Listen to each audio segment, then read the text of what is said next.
আমাক একেলগে দেখিলেই আজিকালি ৰাইজৰ প্ৰশ্ন আৰম্ভ হৈ যায় আজিৰ ৰীলত কি দেখা পাম আৰু কোইনচিডেণ্টলি তুলসী আৰু মোৰ ড্ৰেছটোও মিলি গ'ল এই যে আপোনালোকে আমাৰ ৰীলবিলাক দেখি থাকে সেইবিলাক আমাৰ বহুত দিনৰ প্ৰেক্টিচ কৰা ৰীল নহয় ইভেন আমি কেইজনী একেলগ নোহোৱালৈকে আমাৰ গানটোও ৰেডি নাথাকে যে আমি কি গানত ৰীল বনাম আৰু আজি ৰীলৰ প্ৰেক্টিচ কৰিছোঁহি এয়া ৰাস্তাৰ মাজত আচলতে মিউজিক স্কুলত আমাৰ কাৰণে ৰুম খালী নাছিলে সেইকাৰণে আমি তেনেকৈ কৰি ল'বলগীয়া হ'ল আৰু ভিডিঅ' বনাই দিলে আমাক বিতুদাই আৰু এতিয়া ইডিটো কৰি দি আছে বিতুদাই আমি মাত্ৰ নাচটো গানৰ লগত মিলিছেনে নাই সেয়াহে চাই দিছোঁ বাৰু বতৰৰ লগত মিলাকৈ ভিডিঅ' এটা বনাইছিলোঁ আপোনালোকলৈ আগবঢ়ালোঁ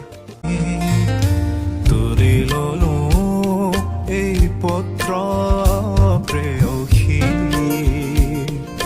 হৃদয় সপোৰা খুলি